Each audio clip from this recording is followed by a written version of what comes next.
Salut, chers compatriotes, congolaises et congolais.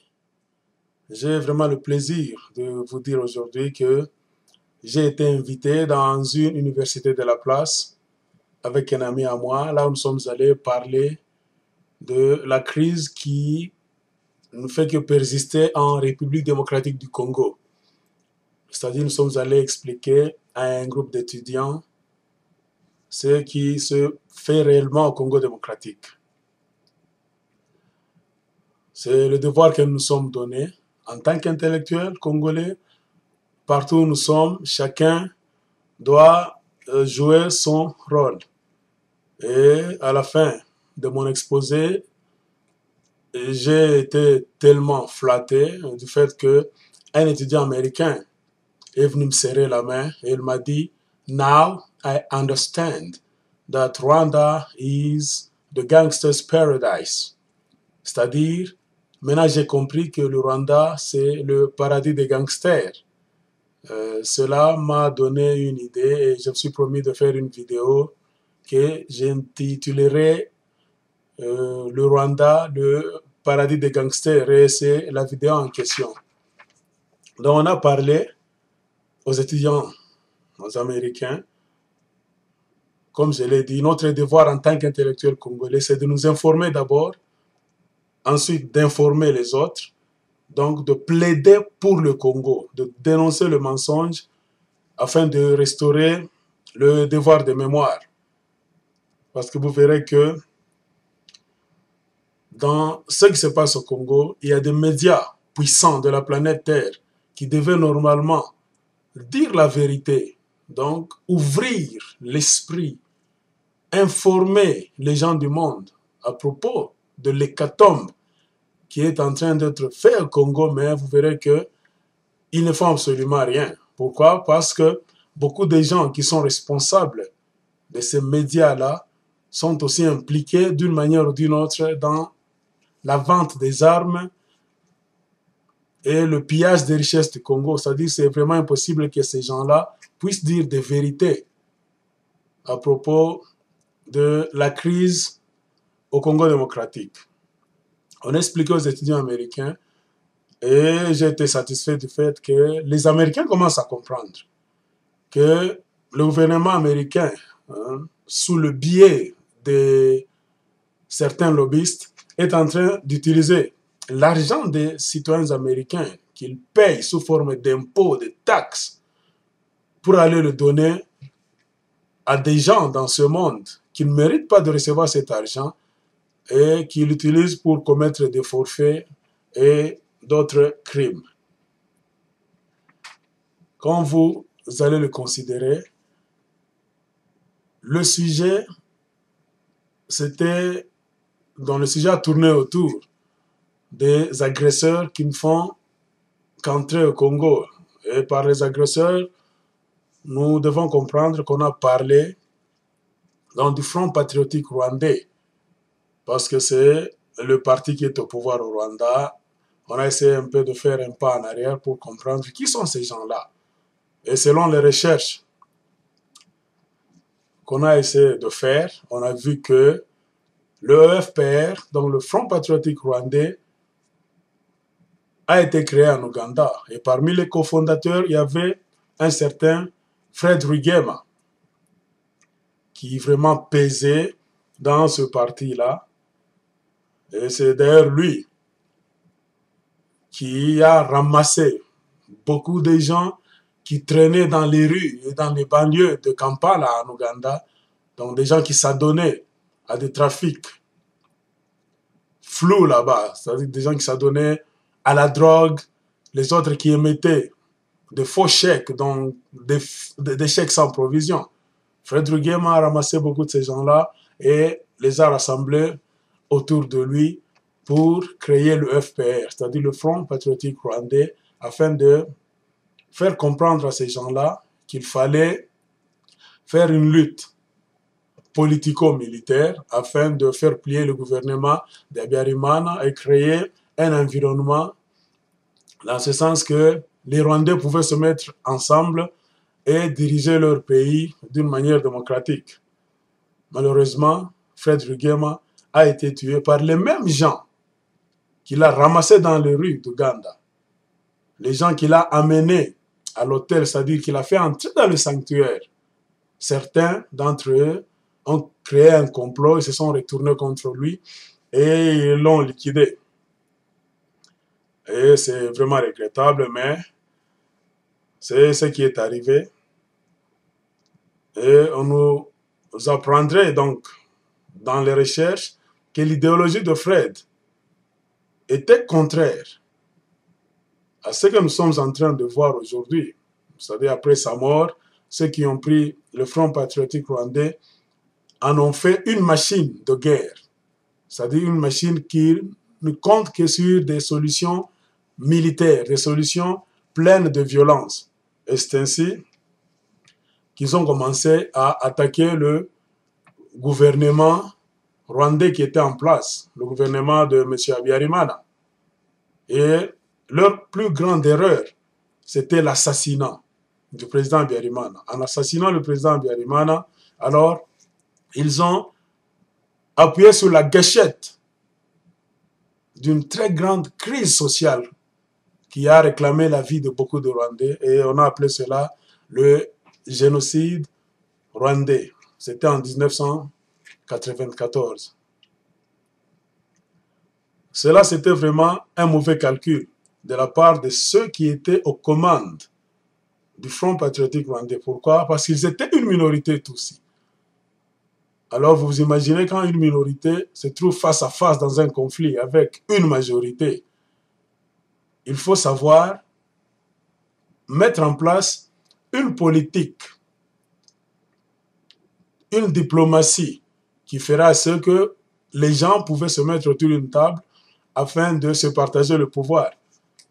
Mais le FPR a opté le chemin, donc la stratégie de la violence. Et en tuant le président Habyarimana, ils ont créé le génocide. Ils ont fait tuer beaucoup de leurs frères. Parce que vous imaginez, quand vous êtes dans un pays, là, vous êtes une minorité. C'est-à-dire, ils sont un quart. Les Hutus font les trois quarts du Rwanda.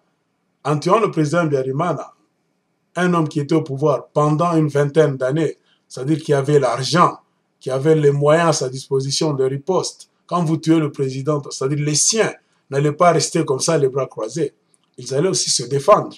Et c'est ce qui a eu lieu au Rwanda. Et les Hutus ont vengé la mort du président Habyarimana. Et c'était vraiment catastrophique. Il y a eu beaucoup de gens qui sont morts, spécialement les Tutsis.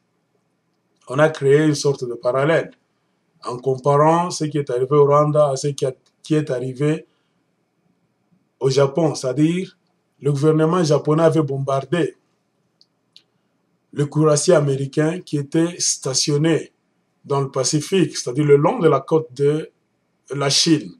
En bombardant ce cuirassier-là, les Japonais ont tué beaucoup d'Américains, ils ont détruit beaucoup d'intérêts américains dans cette partie du monde-là. Vous avez vu la réaction des Américains. Ils ne sont pas restés comme ça. Ils sont allés se venger et cela a créé dans le bombardement d'Hiroshima et de Nagasaki. On a parlé aussi de l'événement qui s'était passé à New York, communément appelé September 11. Vous avez vu que les gens qui sont allés bombarder les deux tours jumelles en causant la mort de beaucoup d'Américains et d'autres individus qui étaient aux États-Unis, qui s'étaient retrouvés sur ce point-là, en ce temps-là, ils devaient se mettre en tête, c'est-à-dire les gens qui ont fait cette histoire-là, ils devaient se mettre en tête que l'Amérique, c'est une superpuissance. Si nous faisons ça, la réaction des États-Unis d'Amérique serait tellement forte et néfaste. Et vous avez vu quand l'Amérique s'est mise à se venger, ça a créé beaucoup de désastres. Spécialement dans le Moyen-Orient, on a vu il y a beaucoup de gouvernements qui ont été démantelés. Et on a aussi parlé de l'attentat qui a eu lieu dernièrement à Boston, dans l'État de Massachusetts. Vous avez vu que, après les enquêtes, on a vu que c'est deux jeunes gens, deux Tchétchènes qui ont posé les bombes là-bas, c'est-à-dire les deux frères là. Le grand frère, qui est mort malheureusement, avait 26 ans. Et son petit frère, qui est grièvement blessé jusqu'à aujourd'hui, a 19 ans. En posant ces bombes là-bas, on a tous suivi les informations, le gouvernement américain a mobilisé 9000 militaires et policiers pour aller châtier deux petits enfants. Alors pourquoi est-ce que le gouvernement américain ne s'était pas assis là-bas disant que non, ce sont des petits, on va chercher comment les capturer gentiment là-bas? Imaginez une grande puissance qui mobilise 9000 hommes pour aller châtier deux jeunes gens qui ont commis cette bévue. Alors, on pouvait s'attendre que cela aussi allait arriver au Rwanda. C'est-à-dire, quand les gens du FPR venaient là-bas et se sachant en tant qu'une minorité, ils ne devaient pas aller créer donc, des dégâts au Rwanda en tuant par exemple le président Habyarimana et s'attendre à ce que la majorité Hutu allait rester les bras croisés et regarder comme ça. Cette majorité allait aussi se venger. Donc la conclusion, c'est que ce sont les commandants du FPR, dans leurs mauvais calculs, qui ont causé le désastre, qui ont été à la base du génocide de leurs propres frères. Ils sont à condamner et ils doivent aussi être traînés devant la cour de justice pour crimes de guerre et beaucoup d'histoires là. Et le FPR a pris le pouvoir au Rwanda. Vous avez vu que directement, on s'est organisé dans le monde par les gens qui soutenaient le FPR pour monter le tribunal d'Arusha, qu'on a appelé le tribunal pénal international pour le Rwanda. Et on a vu que ce ne sont que les Hutus qu'on traînait là-bas pour les condamner. Mais selon les enquêtes, on est parvenu à comprendre que ce tribunal là-bas n'avait pas de liberté, car il y a beaucoup de juges et beaucoup d'avocats qui ont jeté l'éponge, c'est-à-dire ils ont abandonné le boulot. Pourquoi? Ils se sentaient donc sous l'épée de Damoclès. Ils n'avaient pas de liberté. Ils ne travaillaient pas librement pour mener les enquêtes et tirer des conclusions qu'il fallait. Il y avait des groupes de pression là-bas qui voulaient donc canaliser et orienter leur travail dans une direction que les lobbyistes là voulaient. Automatiquement, on a compris que, quelque part, le tribunal pénal international pour le Rwanda a failli à sa mission. Et il y a beaucoup de choses qu'il faut revoir jusqu'aujourd'hui dans le monde. Et en prenant le pouvoir au Rwanda, le FPR aussi a organisé des tribunaux locaux traditionnels qu'ils ont nommés Gacaca. Et les Gacaca là, quand vous suivez, vous faites des recherches, vous verrez que ce ne sont que des places, des podiums que le gouvernement de Kagame a mis en place. Donc, pour que les Tutsis puissent avoir l'opportunité donc de châtier et d'amener les Hutus qui étaient restés là-bas à l'abattoir. Donc, ce n'était pas des places mieux indiquées. Pourquoi? Parce qu'un homme qui était aussi impliqué dans la guerre, dans des tueries, ne devait pas mettre en place un tribunal parce que lui aussi devait répondre. Lui aussi avait des crimes, avait le sang dans ses mains. Dans les Gacaca, c'était donc une plateforme mise en place par des vainqueurs. Or, la justice, ou le tribunal, la justice des vainqueurs, nous voulons dire, c'est une justice qui ne marche pas, qui n'a jamais été indépendante, qui a toujours des failles, et les failles, on les a vues jusqu'à aujourd'hui, parce que les Gacaca ont suscité, c'est-à-dire ont mis à nu donc la jalousie qui était dans la société, c'est-à-dire il y a des Tutsis qui ont accusé les Hutus, non pas parce qu'ils les ont vus tuer les gens pendant le génocide là-bas, mais simplement parce que il y avait des jalousies dans le quartier, celui-là mangeait bien, celui-là avait ce que moi je n'avais pas, tout ça. Vous voyez, tout ce conflit là-bas social a été exploité, mais sous forme de punir les génocidaires. Alors, il y a eu trop de manquements et beaucoup de spécialistes dans le monde se sont plaints. Et même dans le tribunal pénal rwandais là-bas à Arusha, il y a quelqu'un, si je me souviens très bien, qui se plaignait que beaucoup de soi-disant témoins qui venaient du Rwanda pour témoigner dans le tribunal en question là-bas en Tanzanie, après analyse, on est parvenu à comprendre que c'était des gens qui n'avaient pas vu des gens qu'ils accusaient, c'est-à-dire commettre le crime. C'était seulement des gens que le gouvernement de Kagame avait mis en place. Les gens que le gouvernement de Kagame télécommandait. Des gens à qui on a dit ce qu'il fallait aller dire. Et tout ce qu'ils disaient, ça n'avait pas trop de relation avec des vérités. C'était des messages là-bas télécommandés, dictés. Et ça fait que beaucoup de chercheurs dans le monde et des gens honnêtes ont dit qu'il n'y avait pas de justice dans le tribunal en question. Il y avait beaucoup de choses qu'il fallait et qu'il faut toujours revoir. Malheureusement, comme il y a toujours des forces obscures derrière toutes ces institutions là-bas, on s'est entêté, on a laissé donc le tribunal en question opérer d'une manière qui n'a pas plu à beaucoup de gens. Et vous avez compris que pour avoir maintenant l'idée des gens qui sont entrés au Rwanda, et il y a maintenant le fait qu'arrivés au pouvoir, ils ont tourné leur fauteuil. Et ils ont commencé à attaquer le Congo démocratique. Alors, ça a vraiment trahi les intentions et le caractère de ces gens-là. C'est-à-dire que c'était des gens animés de mauvaise foi. Des gens qui sont donc prêts à créer des dégâts autour d'eux.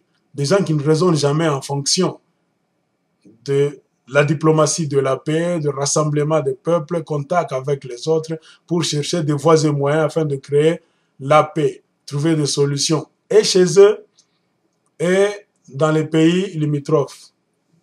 Et automatiquement, ils ont commencé à attaquer le Congo. Et quand on veut demander des raisons, il y a la raison que le Rwanda avance toujours. C'est-à-dire, ils entrent au Congo, c'est pour assurer la sécurité du Rwanda. Alors, si vous essayez de voir très bien, on ne peut pas assurer la sécurité du Rwanda sur le territoire congolais. Ça ne peut pas se faire. Et tout comme la République démocratique du Congo ne peut jamais entrer au Rwanda, attaquer les Rwandais pour justifier que non, j'attaque le Rwanda, je m'installe au Rwanda, c'est pour ma sécurité. Ça ne peut pas se faire. Le Rwanda doit assurer sa sécurité sur son propre territoire. Contrairement, c'est pour la première fois au monde, on voit un gouvernement qui a une nouvelle philosophie nationale d'assurer sa sécurité en mettant ses troupes sur le territoire d'un autre pays voisin et souverain.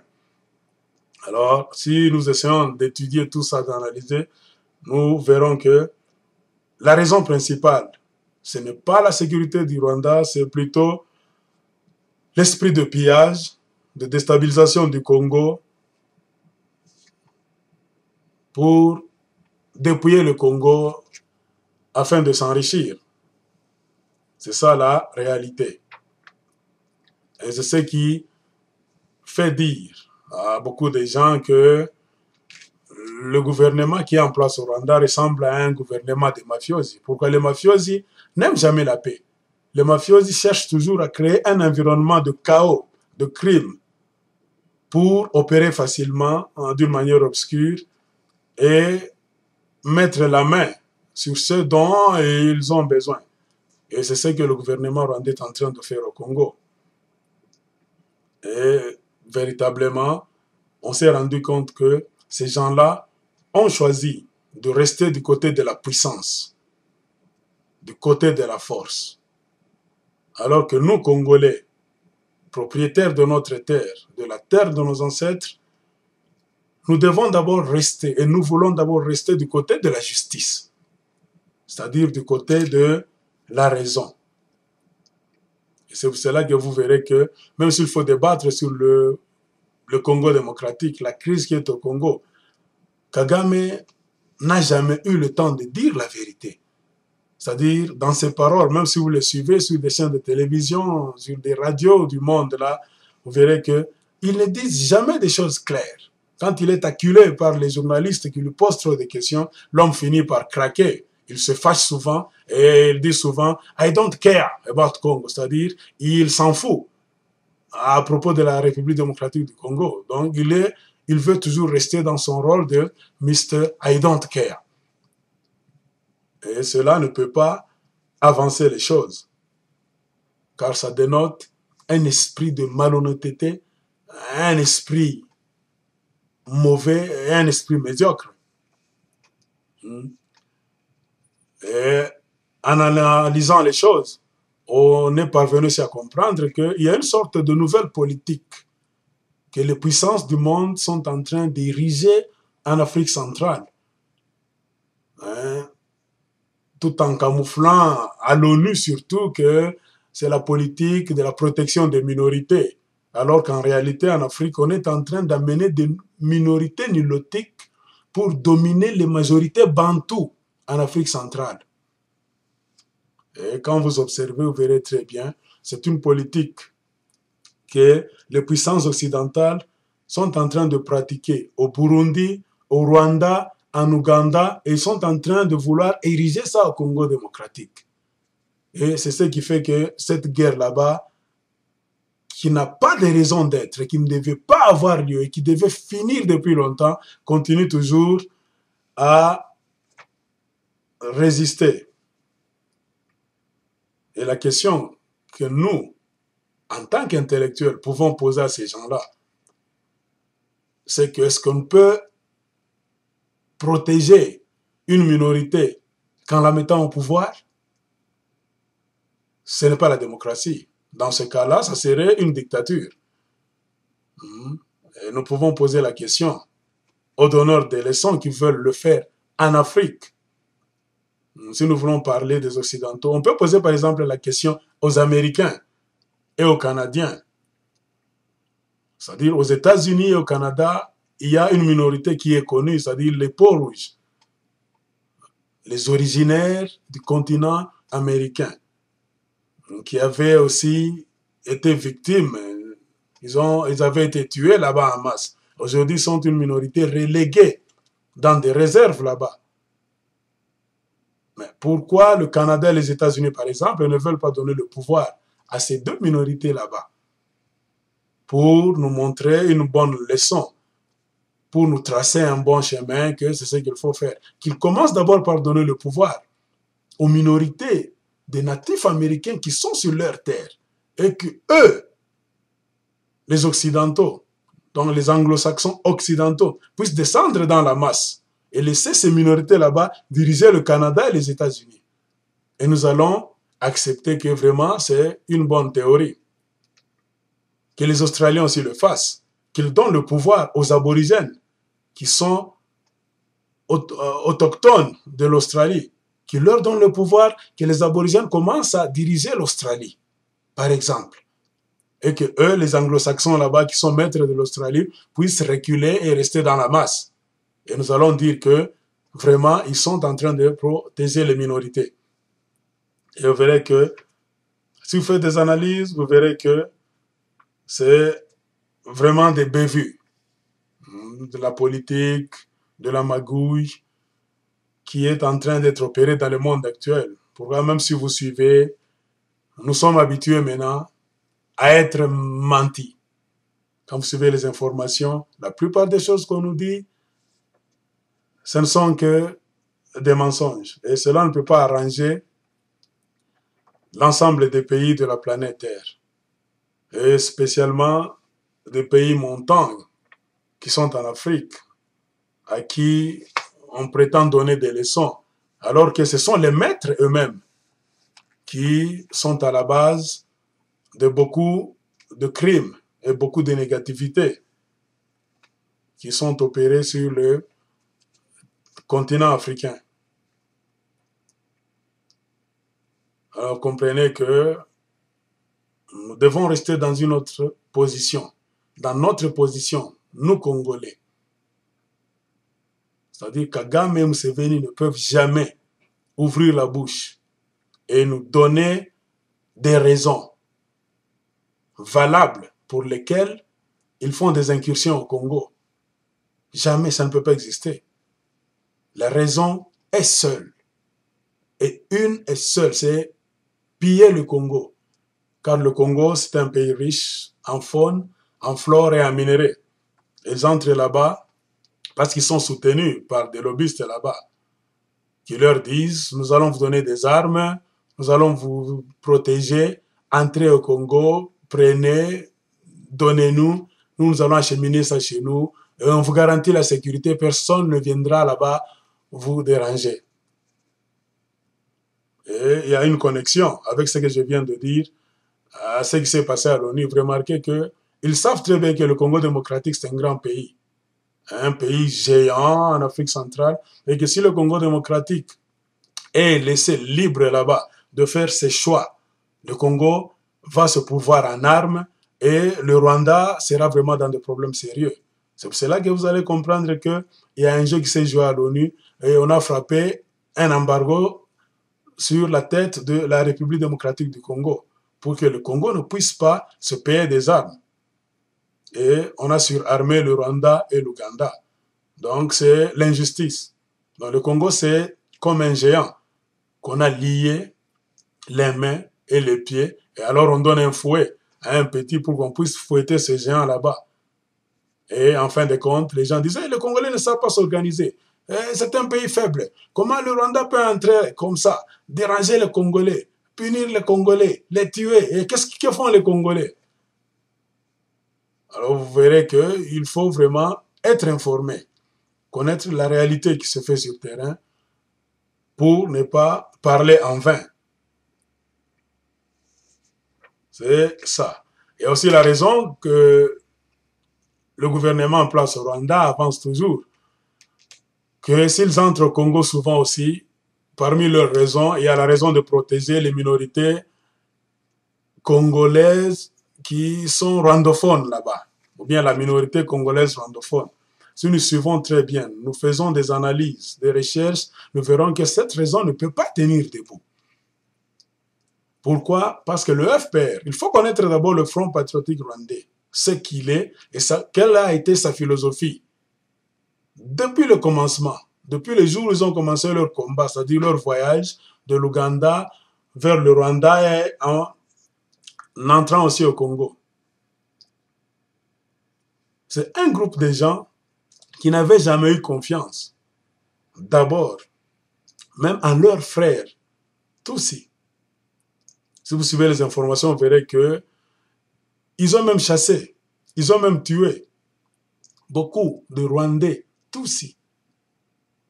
C'est-à-dire ceux qui n'avaient pas fui, ceux qui étaient restés au Rwanda pendant tout le règne d'Habyarimana. Les gens du FPR en venant n'avaient pas confiance en ces Rwandais Tutsis là-bas qui étaient leurs frères. Pourquoi? C'était des gens qui étaient stables, ils avaient l'argent, ils avaient étudié et leurs enfants avaient fait des études là-bas avancées. Et ces gens craignaient, les gens du FPR, qui la plupart des gens étaient dans des maquis, ils n'avaient pas eu une éducation là-bas adéquate, ils avaient peur qu'en entrant au Rwanda, ces gens-là, s'ils veulent se mettre autour d'une table, ces gens-là prendraient le pouvoir. Et eux, en tant que combattants, c'est-à-dire les gens qui adorent l'épée et le revolver, n'allaient pas avoir donc un morceau convenable dans l'organisation du Rwanda nouveau qu'ils voulaient créer. C'est pour cela qu'ils se méfiaient. Si vous suivez même, la plupart des anciens combattants du FPR qui sont aujourd'hui en exil, ils disent que dire que les Hutus ont tué nos frères Tutsis, oui, c'est bien. Mais nous aussi, en attaquant, on a bombardé beaucoup de camps de déplacés rwandais, au Rwanda d'abord. Dans ces camps là-bas, on a tué et des Tutsis et des Hutus. On a pillé les biens de nos frères rwandais tout le long de notre route jusqu'à prendre le pouvoir à Kigali. Alors, vous verrez que le pouvoir en place au Rwanda a des choses qu'il doit expliquer et aux Rwandais, Tutsis et Hutus, et à la communauté internationale. Même s'il y a couverture quelque part, on est en train de protéger le pouvoir en place, mais nous, Congolais, nous exigeons que cela prenne fin. Car nous attendons que les institutions de l'ONU nous prouvent que ce sont des institutions justes, remplies d'équité et qui sont là pour servir l'humanité et non pas pour asservir l'humanité. Les Congolais rwandophones n'avaient jamais de problème avec le reste des Congolais. Ils ont commencé à avoir des problèmes rien qu'au moment où le FPR a pris le pouvoir au Rwanda et a commencé à faire des incursions au Congo. Et si vous demandez même à des Congolais rwandophones, entre guillemets, qui sont en exil, ils vous diront qu'ils n'ont pas fui le Congo parce que les Congolais les tuaient.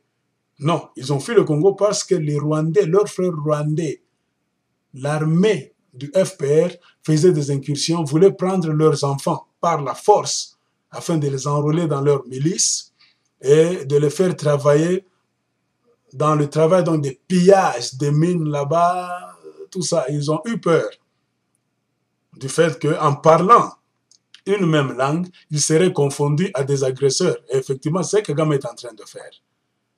Donc Kagame envoie des Rwandais fraîchement venus du Rwanda. Quand ils entrent au Congo, il sait que ces Rwandais-là parlent le Kinyarwanda et qu'ils vont rencontrer encore des Congolais rwandophones parlant le Kinyarwanda. Alors il serait difficile de distinguer qui est du Congo et qui est du Rwanda. Alors lui, il se camoufle là-bas, il dit non, tous ces gens-là qui entrent au Congo, ce sont des Rwandais, des Congolais. Ce sont vos frères que vous ne voulez pas respecter, vos frères que vous menacez, vos frères que vous faites souffrir. Alors ce n'est pas la réalité. Si Kagame veut nous dire le contraire, on peut lui poser une question. Pourquoi en entrant au Congo, toi qui dis que tu es le sauveur des Rwandais tous partout où ils sont, des Congolais rwandophones, mais en entrant au Congo, c'est clair, le bilan sur terrain nous dit que les armées, donc les groupes des militaires rwandais, quand ils entrent au Congo, ils pillent les villes et villages, même dans lesquels où se trouvent les Congolais rwandophones. Ils pillent ces villages là-bas, ils s'approprient tout. Et au lieu de parler à leurs frères rwandophones convenablement, ils prennent leurs enfants par force pour camoufler. Alors vous verrez qu'il y a un grand mensonge. Donc le gouvernement rwandais doit jouer un rôle responsable, doit revenir à la raison et cesser la magouille. Parce que, comme Bob Marley l'avait dit quelque part, you can fool some people sometimes, but you cannot fool all the people all the time. C'est-à-dire, tu peux duper quelques personnes, quelquefois, mais tu ne peux pas duper tout le peuple, tu ne peux pas duper le monde entier, tout le temps. Alors, vous verrez que les mensonges du gouvernement rwandais ont atteint leurs limites. Maintenant, ce qu'ils font, ils le font maintenant de mauvaise foi. Bien qu'ils savent que les gens savent que c'est maintenant le mensonge, mais ils le font maintenant par tête dure. Pourquoi? Parce qu'ils ont le soutien des lobbies internationaux qui leur conseillent de s'en foutre parce qu'ils vont bénéficier de leur sécurité et personne ne viendrait les déranger.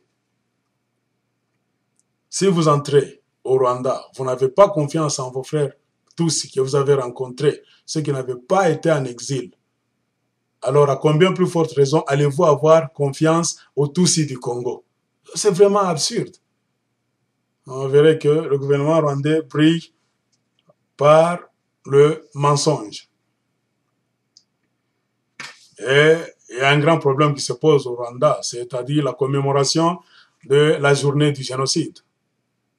Le pouvoir en place, le pouvoir de Kagame, quand on veut commémorer le jour, dans la journée du génocide, on ne mentionne que la mort des Tutsis. Et c'est ce qui crée des confusions. Si vous avez suivi les informations dans le monde, il y a maintenant des gens qui disent aujourd'hui, au Rwanda, Kagame fête la mort des Tutsis. Mais dans la diaspora, il y a les Rwandais qui fêtent la mort de tous les Rwandais. Et aussi la mort et spécialement la mort du président Habyarimana, car c'est la mort, l'assassinat du président Habyarimana qui a déclenché les génocides. Donc il y a une sorte de confusion autour des festivités là-bas.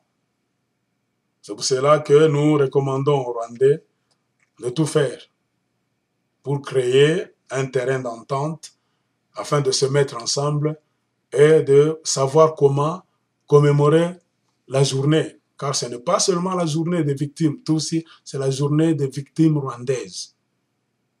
Oui, 800 000 Tutsis ont été tués dans les génocides, on va nous dire. Mais il y a aussi 750 000 Hutus qui étaient tués toujours dans le cadre de leur conflit là-bas. C'est-à-dire, c'est un autre génocide qui est venu s'ajouter à l'autre là-bas qu'on a perpétré au Rwanda. Donc les Rwandais doivent se mettre ensemble, Tutsis et Hutus, pour non pas seulement fêter les Tutsis ou bien les Hutus, c'est pour fêter leurs morts, leurs frères et sœurs, leurs enfants, leurs pères, leurs mères qui sont morts dans leur conflit. Et au Rwanda, si vous regardez aujourd'hui, faites des recherches, vous verrez qu'il y a un sérieux conflit agraire au Rwanda. Beaucoup de Hutus sont démunis de leurs biens. On leur a arraché leurs biens mobiliers et immobiliers, des champs, par le gouvernement de Kagame en place. Et les Hutus étant la majorité, on leur a fermé la bouche. Ils n'ont pas l'occasion, ils n'ont pas le droit de lever même le petit doigt. Pourquoi? Parce que s'ils essayent, on brandit l'étiquette de génocidaire. Donc un Hutu qui essaye de se plaindre, et ils savent que c'est vraiment un grand danger dans la République de Kagame que de se lever en tant que Hutu pour réclamer ses biens, pour se plaindre que ça ne va pas. Le gouvernement est tellement puissant et astucieux qu'on va créer un problème. Vous êtes génocidé, on va vous traîner devant les cours rapidement là-bas et en finir avec vous. Alors, les Hutus sont là en train de vivre avec un grand regret dans le cœur. Bien qu'ils sont silencieux, mais ils continuent toujours à emmagasiner la rage. Et clairement, c'est comme s'il y a toujours un feu sous la cendre au Rwanda qui n'attend qu'un jour pour brûler et créer encore des dégâts. C'est pourquoi nous demandons au gouvernement rwandais de ne pas s'entêter, d'être sage et de chercher à régler le problème aujourd'hui avant qu'il ne soit trop tard. Parce que l'histoire est là, on a eu beaucoup de leçons. Plus vous traînez pour régler vos problèmes, plus vous donnez du temps à des négativités de s'agrandir et vous n'aurez pas la chance de les maîtriser convenablement quand donc une autre saison, une sorte de cycle va finir et vous allez entrer encore dans une série de réclamations, de conflits et ça sera encore pire qu'avant. Pourquoi? Mais même si vous avez le soutien, donc vous bénéficiez du soutien de certains lobbyistes aujourd'hui, mais ce soutien-là, soyons clairs, ne sera pas éternel. On va vous le retirer un jour pour le donner aux autres et vous verrez que vous n'allez rien arranger. Donc la sagesse, c'est de ne pas être rancunier, de savoir se mettre autour d'une table pour arranger vos problèmes aujourd'hui. Et vous verrez que tous ces conflits là-bas, toute l'injustice et la mauvaise foi du gouvernement en place a transformé le Rwanda en un grand champ, donc des travaux forcés ou une sorte de prison à ciel ouvert qui est contrôlée et gérée donc par un État militaire. C'est-à-dire le Rwanda est géré comme dans un film là-bas western, Far West.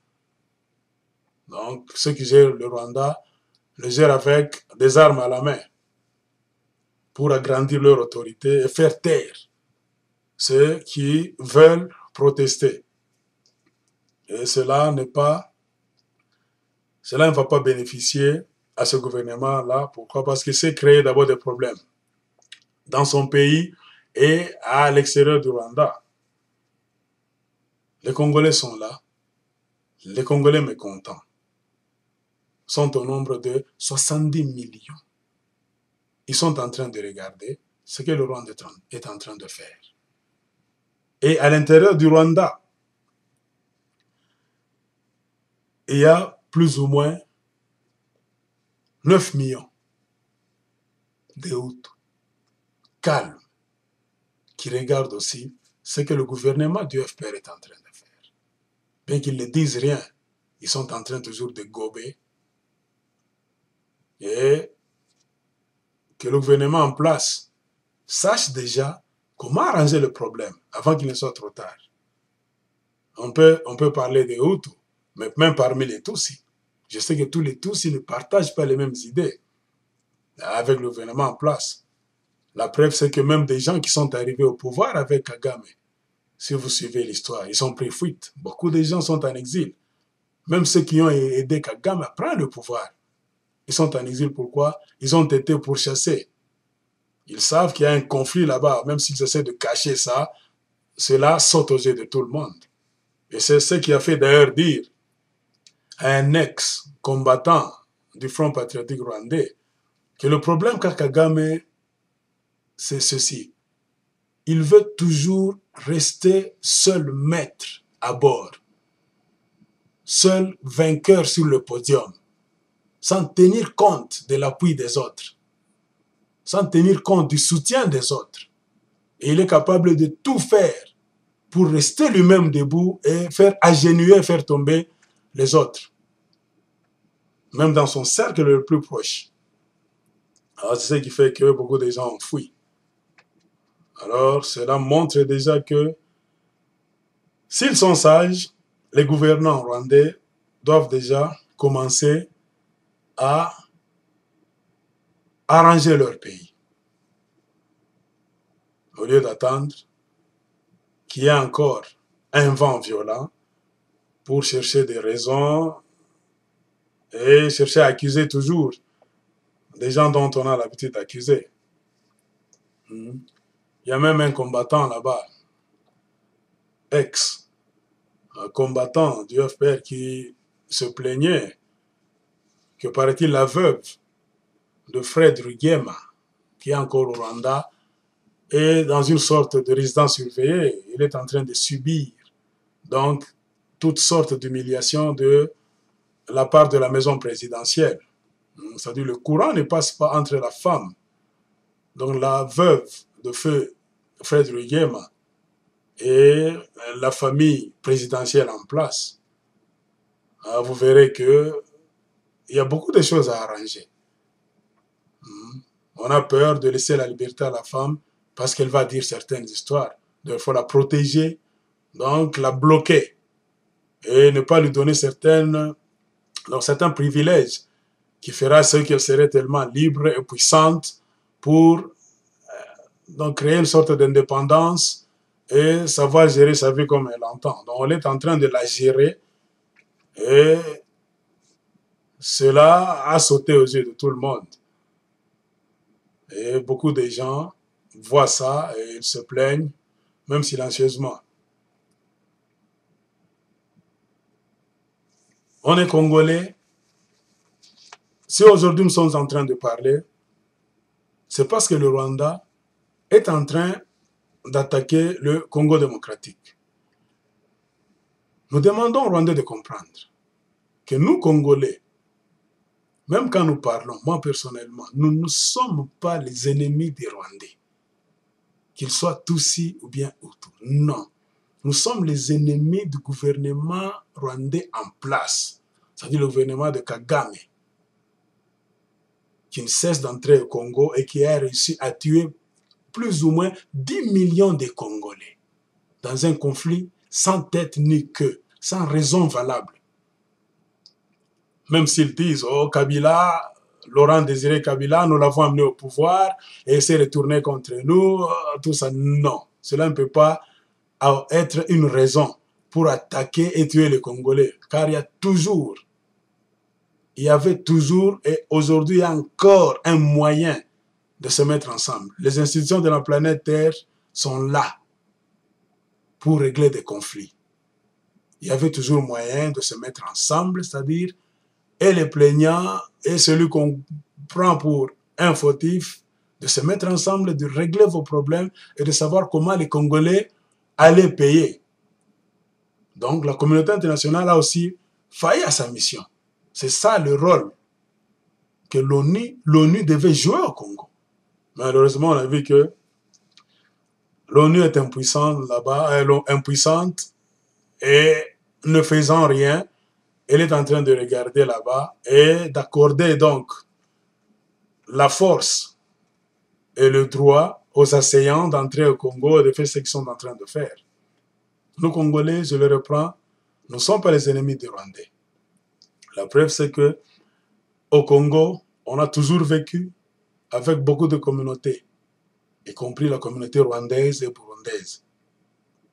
Moi qui vous parle ici, j'ai été élevé, j'ai grandi dans un milieu là où mes camarades d'enfance venaient de beaucoup de nationalités. Spécialement, il y avait des Rwandais et des Burundais. Et je peux vous dire que parmi mes camarades d'enfance, il y avait la famille Sembile, qui avait fui les hostilités au Rwanda, et ils étaient venus au Congo dans les années 72-73, c'est-à-dire leur conflit encore qui avait éclaté au Rwanda et au Burundi, là-bas, c'était dans les années 71. Cette famille là-bas est venue au Congo et leur papa était engagé à la Gécamine. Mais le gouvernement congolais, donc zaïrois en ce temps-là, avait envoyé même M. Sembile, Jean Sembile, en Belgique pour une formation de 6 mois. Après la formation, l'homme est revenu au Congo. Il a commencé à travailler à la Gécamine, on lui a donné une bonne place là-bas et il était en face de nous, donc de chez nous. On jouait avec ses enfants. Donc la famille Sembile est venue chez nous et on allait dans la famille Sembile passer des journées là-bas. Moi j'ai grandi, j'ai étudié dans des écoles avec des Sembile, des Bisengimana, des Rwamakuba, des Mukunde, des Sengiyumva. Donc ce n'est pas une chose nouvelle. Que les Rwandais ne mentent pas aujourd'hui que nous Congolais on est xénophobes. Non. Le Congo, même au temps de Mobutu, qui fut dictateur de mauvaise renommée, le Congo n'a jamais enregistré dans ses annales que c'est un pays qui fait souffrir les étrangers. Par contre, nous, Congolais, nous condamnons aujourd'hui que Mobutu aussi a failli à sa mission, du fait qu'il avait laissé tout l'Est de la République démocratique du Congo ouvert comme ça. C'est-à-dire qu'il n'y avait pas de frontière entre la République démocratique du Congo, le Rwanda et le Burundi là-bas. Les gens pouvaient entrer et sortir là-bas en désordre. On ne pouvait pas contrôler qui vient d'où, qui va où, qu'est-ce qu'il fait au Congo, combien de temps il va faire là-bas. Il y avait un laisser-aller, un grand désordre là-bas. Nous, aujourd'hui, nous avons compris ça. Nous sommes en train de condamner cela, car c'est cela qui a aussi contribué à l'infiltration lente et sérieuse de certaines personnes qui, aujourd'hui, sont en train de malmener les Congolais et de s'autoproclamer Congolais aussi. Pourquoi? Parce qu'on n'avait jamais contrôlé cette partie là-bas convenablement. Et c'est le devoir que nous nous donnons, nous, en tant que Congolais. Aujourd'hui, nous sommes une nouvelle génération. C'est pourquoi nous lançons le gouvernement rwandais en place. Même si vous avez l'habitude de manipuler les gens, faites-le. Vous avez l'appui de beaucoup de gens, des institutions du monde, mais on vous assure que cet appui là-bas ne sera pas éternel. Un jour viendra, ça prendra fin. Mais nous, nous sommes une nouvelle génération de Congolais. Non pas des Congolais que vous connaissez. Non, les Congolais sur qui vous jetez. Donc, des Congolais que vous qualifiez donc négativement là-bas. Nous, nous sommes une autre génération. C'est-à-dire, il est temps que vous puissiez prendre aussi votre position. Car nous sommes la jeunesse d'aujourd'hui et nous n'allons pas vous laisser entrer au Congo, prendre tout le Congo et faire du Congo ce que vous êtes en train de planifier là-bas. Vous allez vous buter à un morceau dur. je sais que ce que nous sommes en train de dire, il y a certains Rwandais qui vont nous qualifier de ceci, de cela, qui vont dire des choses négatives à notre endroit. Nous ne sommes pas là-bas. Nous sommes en train de parler pour défendre notre pays. Nous n'attaquons jamais le Rwanda et on ne peut pas nous donner des preuves que l'armée congolaise est au Rwanda, que l'armée congolaise est en train d'attaquer le Rwanda, jamais. Par contre, c'est l'armée rwandaise qui entre toujours au Congo, attaquer les Congolais, les tuer, violer, voler leurs biens. C'est pour cela que nous sommes en train de parler. S'il n'y avait pas tout cela, nous, Congolais, on n'allait pas commencer à dire tout ce que nous sommes en train de dire aujourd'hui.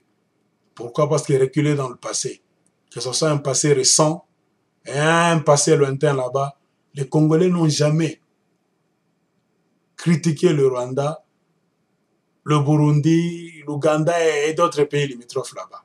Si aujourd'hui nous commençons à dire ce que nous sommes en train de dire, s'il y a un mouvement là-bas, donc dans la diaspora et même au Congo, contre certains pays, spécialement le Rwanda, c'est parce qu'il y a une mauvaise action qui est en train d'être menée par le gouvernement rwandais en place. Donc les Rwandais, au lieu de s'en prendre aux Congolais, de dire n'importe quoi, c'est-à-dire de dire des bêtises contre les Congolais, qu'ils tiennent l'oreille de leur gouvernement. Et ils verront que nous allons nous entendre. Nous sommes en train de nous battre, c'est pour notre pays. Nous sommes en train de lutter pour le Congo qui est le pays de nos ancêtres. C'est notre territoire. Alors qu'eux aussi luttent pour le Rwanda. Le jour où ils verront les Congolais entrer au Rwanda, attaquer les Rwandais, c'est le jour où les Rwandais vont commencer à se plaindre. Alors, c'est bizarre si nous nous retrouvons dans une situation telle que nous, Congolais, nous sommes en train de lutter pour le Congo et de l'autre côté, les Rwandais aussi sont en train de lutter pour le Congo. Alors, c'est incompréhensible. Et on a remarqué qu'à la tête de l'État rwandais, il y a ce que nous pouvons appeler, nous chercheurs congolais, la culture du mensonge. J'ai mentionné le président Kagame. Si vous essayez de le suivre dans des vidéos, partout où il passe au monde, quand on attaque le sujet du Congo, Kagame est mal à l'aise. Il ne dit pas des choses valables, il se met dans un état là-bas de colère, et comme d'habitude, il est orgueilleux. Il dit des choses là-bas, vous sentez qu'il y a l'orgueil, il est rempli de lui-même là-bas, et en fin de compte, il s'en fout, tout ça. Oui. Et aussi, dans le gouvernement rwandais, je voulais dire, il y a une femme qui est devenue aussi célèbre, une certaine Louise Mushikiwabo, qui, quand vous la regardez comme ça, dans l'image qu'on a d'une femme africaine, c'est-à-dire c'est une femme là-bas sérieuse, remplie de compassion, qui peut être là pour conseiller parfois à ses collègues dans leur gouvernement là-bas de faire les choses d'une bonne manière. Mais malheureusement, quand cette femme là-bas, c'est-à-dire Louise Mushikiwabo, ouvre la bouche, ce n'est que pour proférer les mensonges. Elle ment beaucoup et elle a terni l'image de la femme africaine. Pour ceux qui vont nier, on peut leur donner seulement un exemple. Aux dernières nouvelles, là, avant que Bosco Ntaganda ne se rende à l'ambassade des États-Unis au Rwanda, il y a certains membres du gouvernement congolais qui ont dit que Bosco Ntaganda est au Rwanda. C'est là où il est et il fallait voir comment la femme là, Louise Mushikiwabo, a ouvert la bouche. Elle a nié ça d'abord. Et elle s'est même permise, je veux dire, d'insulter les autorités congolaises.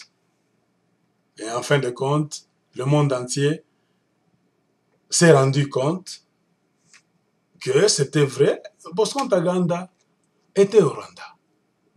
Et nous, en tant que Congolais, avec le support des médias aujourd'hui, qui sont tellement nombreux, on peut conclure Bosco Ntaganda n'a jamais été au Congo. Il faisait des incursions au Congo, comme tous les bandits là-bas, les loubards, qui bénéficient du support du gouvernement de Kagame. Il n'entre au Congo, dans tout ce monde-là, pour piller les richesses, violer les femmes, tuer les gens là-bas, enrôler les enfants dans leur milice, dans leur branche là-bas des bandits, tout ça. C'est ce qu'ils font quand ils entrent au Congo. Et quand vient la nuit, tous ces gens-là, vous allez même avoir les témoignages des gens qui vivent sur terrain dans l'est du Congo. Tous ces boss là-bas, du malheur, quand vient la nuit, ils rentrent dormir au Rwanda. Car c'est là, chez eux, car c'est au Rwanda qu'ils se sentent en sécurité. Et Bosco Ntaganda était l'un de ces gens qui agissaient de la façon. On ne peut pas nier ce fait. Pourquoi? Même les Makenga là-bas, tout ce qu'on nous raconte là-bas, ce sont des gens qui entrent au Congo, qui ne passent pas nuit au Congo. Ils sont en permanence au Rwanda et ils laissent leurs milices opérer au Congo, leurs hommes d'action là-bas. Et eux, par peur d'être surpris un jour, d'être arrêtés, ils ne sont pas dupes.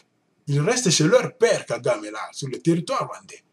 Car c'est chez eux. C'est là-bas où se trouve leur sécurité. On peut nier. La question qu'on peut poser, c'est où est Nkunda Batwari? Après tous les crimes que l'homme a commis au Congo, il est allé se reposer sous les ailes du gouvernement rwandais. Pourquoi? Même s'il s'autoproclame congolais, il fallait qu'il vienne au Congo se reposer. Mais pourquoi fuir, traverser la frontière à aller au Rwanda? Parce que c'est là son pays. C'est là sa terre. Donc vous verrez que il y a trop de balivernes, trop de mensonges. Et quelqu'un s'est plaint aussi que pourquoi le gouvernement français a subitement changé. Il y a un rapport qui est tombé en France que ceux qui avaient tiré sur l'avion du président Habyarimana, c'était des Hutus là-bas qu'on a qualifiés de je ne sais quoi. Là, c'est eux qui avaient tiré sur l'avion de leur frère Habyarimana, le tuant parce qu'ils voyaient qu'Habyarimana ne fléchissait pas dans sa position là-bas, dans des extrémistes et autres. Mais quand vous suivez tout ça, vous verrez que ce n'est qu'un mensonge. Pourquoi la France est affaiblie? Par l'action anglo-saxonne en Afrique centrale. Donc la France, voyant, se sentant, ou bien se retrouvant dans une position de faiblesse, commence maintenant à revoir ces positions qui étaient dures avant. Tout ça pourquoi? Pour aussi entrer au Congo sans trop de discussion et prendre part donc à la messe noire, c'est-à-dire voler, piller, parce qu'au Congo, il y a à manger, à boire. La crise qui est dans l'est du Congo peut être réglée facilement, mais c'est par manque de volonté. Moi, quand je regarde les choses en face, je me dis toujours que les maï-maï congolais, quand je dis les maï-maï, je ne fais pas donc allusion à des faux maï-maï, parce que je sais que le gouvernement rwandais a créé aussi ces maï-maï là-bas, des faux maï-maï, qui entrent au Congo là-bas pour piller et faire toutes les bêtises là dont on raconte donc à des télés ou bien des radios là-bas. Il y a des vrais maï-maï, des fils du Congo. Ces gens-là, les Rwandais le savent très bien. Ces gens-là peuvent défendre le territoire, c'est-à-dire l'Est, que ce soit le Nord ou bien le Sud Kivu. Ces gens-là peuvent défendre ces deux provinces là-bas convenablement, tout en utilisant leur sagesse, leur stratégie de combattants, c'est-à-dire la stratégie traditionnelle et même moderne. Ces gens-là peuvent défendre le territoire congolais convenablement. Ils peuvent même entrer au Rwanda pour donner même du repos donc, à l'armée congolaise. C'est-à-dire l'armée congolaise peut se reposer et ces gens-là peuvent prendre les choses en charge. Entrer au Rwanda, arriver même à Kigali.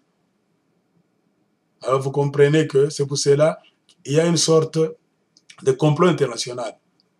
On ne veut pas donner les armes aux Congolais. Pourquoi? On sait très bien que parmi les vrais combattants congolais, les maï-maï là-bas, s'ils sont en possession des armes ils peuvent entrer au Rwanda et ils vont infliger des défaites cuisantes au gouvernement rwandais. Et ici, je ne suis même pas content donc de la position du gouvernement congolais. Parce que s'ils ont l'intention de finir la guerre là, ils doivent armer les Maïmaï. Et les Maïmaï peuvent finir cette guerre là-bas en un clin d'œil. Vous comprenez, il y a une sorte d'imbroglio là-bas. Nous parlons et nous parlerons toujours. Parce que notre pays est agressé. Et c'est notre devoir de nous plaindre et d'informer le monde que le peuple congolais est victime. D'abord, d'un mensonge international et victime des exactions de la part des bandes armées qu'on crée en dehors du Congo et dans l'est du Congo qui est occupé. On sait très bien que tout cela est fomenté à partir du Rwanda. C'est pourquoi j'ai dit que le Rwanda, c'est le paradis des gangsters. On sait que la forme qu'on peut donner au Rwanda aujourd'hui, moi je pense que ce n'est pas un pays libre. C'est un pays déjà acheté par des actionnaires là-bas occidentaux. Un pays que le gouvernement en place a accepté de céder à ces multinationales là-bas. C'est-à-dire les multinationales, en échange, sont en train de pourvoir dans le gouvernement rwandais de la sécurité et des biens là-bas. C'est-à-dire c'est une sorte de complot. Ils se mettent autour d'une table. Les gens au pouvoir au Rwanda disent « Donnez-nous la sécurité, donnez-nous l'argent, nous nous entrerons au Congo, donnez-nous les armes, je veux dire, nous entrerons au Congo, nous allons vous procurer ce dont vous avez besoin. » Et c'est ce rôle-là qui fait que le gouvernement rwandais bénéficie toujours de la protection de certaines institutions mafieuses de la planète Terre qui sont en train, en réalité, d'assurer la sécurité du Rwanda.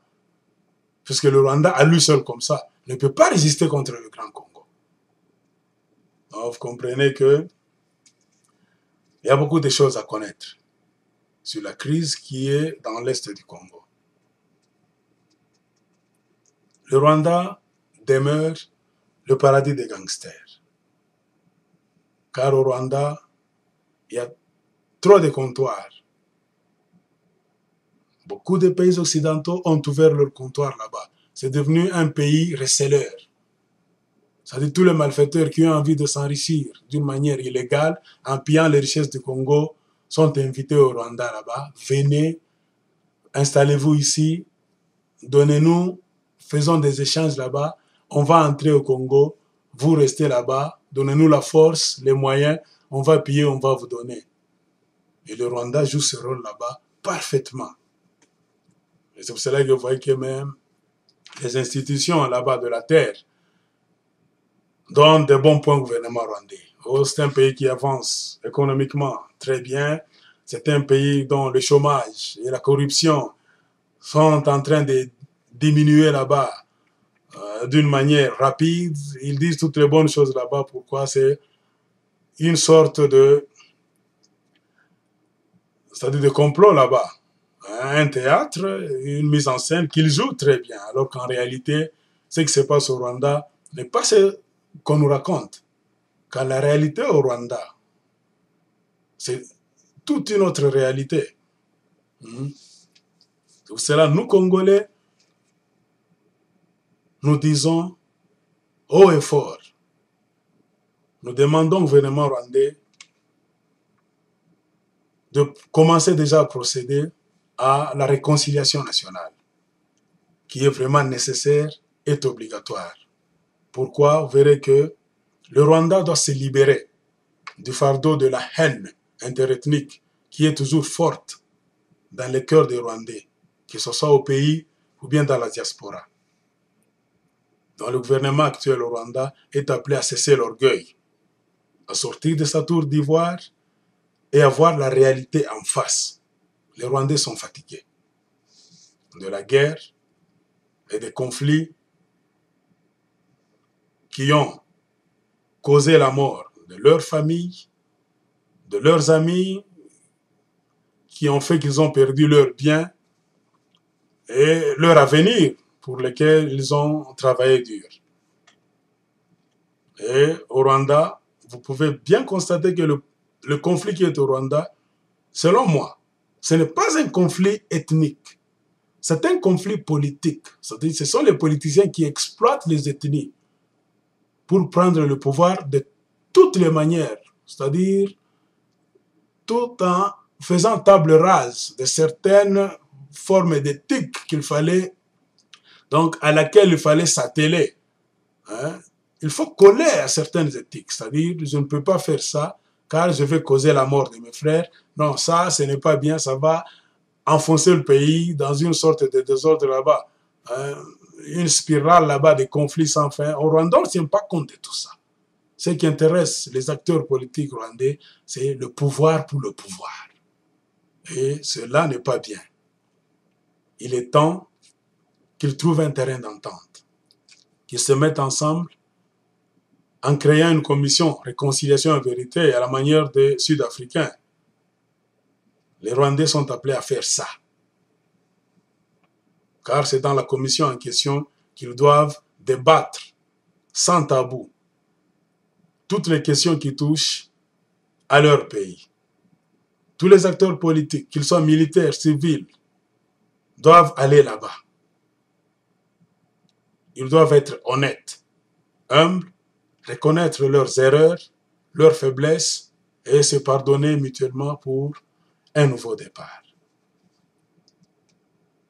Et nous, Congolais, nous attendons cela. Nous avons toujours attendu cela de pied ferme. Car s'il y a entente au Rwanda entre les parties rwandaises là-bas, cela va faciliter qu'il y ait paix au Congo. Parce que c'est le conflit rwandais qu'on est en train d'exporter au Congo par force. C'est-à-dire, au lieu que les combattants là-bas, les gladiateurs rwandais, se battent chez eux dans l'arène de leur pays, ils traversent la frontière pour venir se battre au Congo et impliquer les Congolais là-bas dans un conflit sans nom là-bas. Tout cela pourquoi? Pour dévaliser le Congo.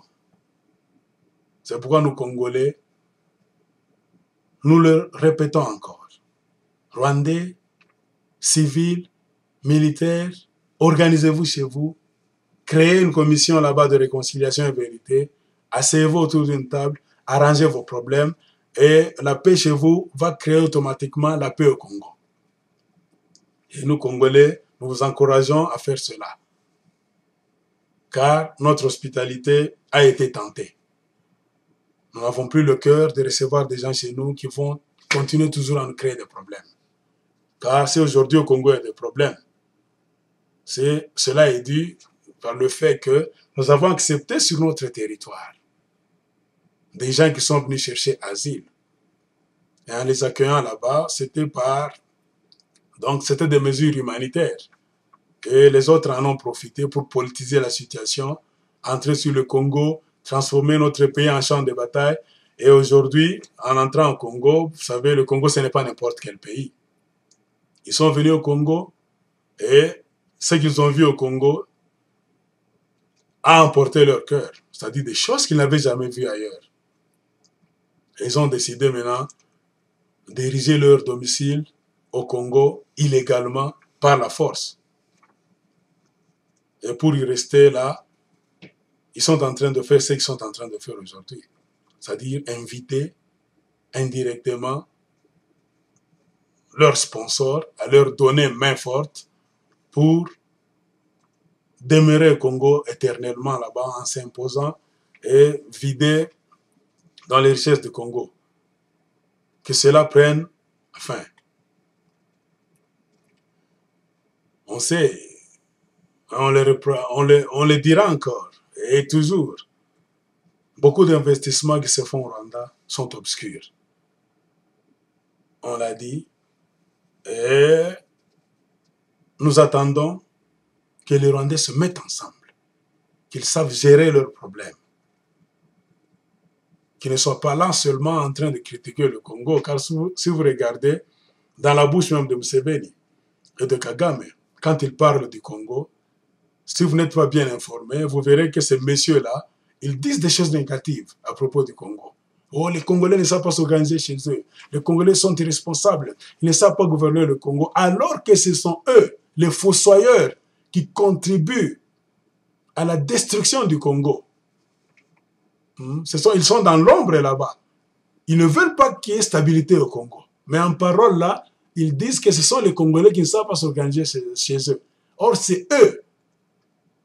Car ils savent que dans un Congo organisé, un Congo où il y aurait l'ordre et l'autorité de l'État, il leur serait difficile d'entrer pour faire ce qu'ils sont en train de faire.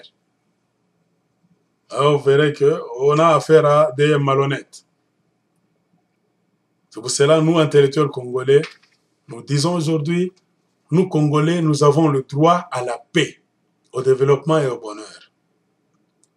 Retirez-vous, laissez-nous notre pays. Nous n'avons jamais envie d'aller vous attaquer chez vous, d'aller vivre chez vous. On peut aller, c'est pour visiter, par courtoisie là-bas, mais je pense à un Congolais normal n'a jamais eu de rêve de laisser son grand Congo, son beau Congo là-bas, pour aller habiter au Rwanda éternellement là-bas. Il n'y a rien. Par contre, c'est vous, même si vous le niez. Mais la réalité du terrain nous montre que vous enviez notre pays. Parce qu'il y a beaucoup de Rwandais aujourd'hui qui s'autoproclament Congolais. Donc les Congolais comme ça, ils se réveillent le matin, les Rwandais, à midi comme ça, il dit il est Congolais. Tout ça pourquoi?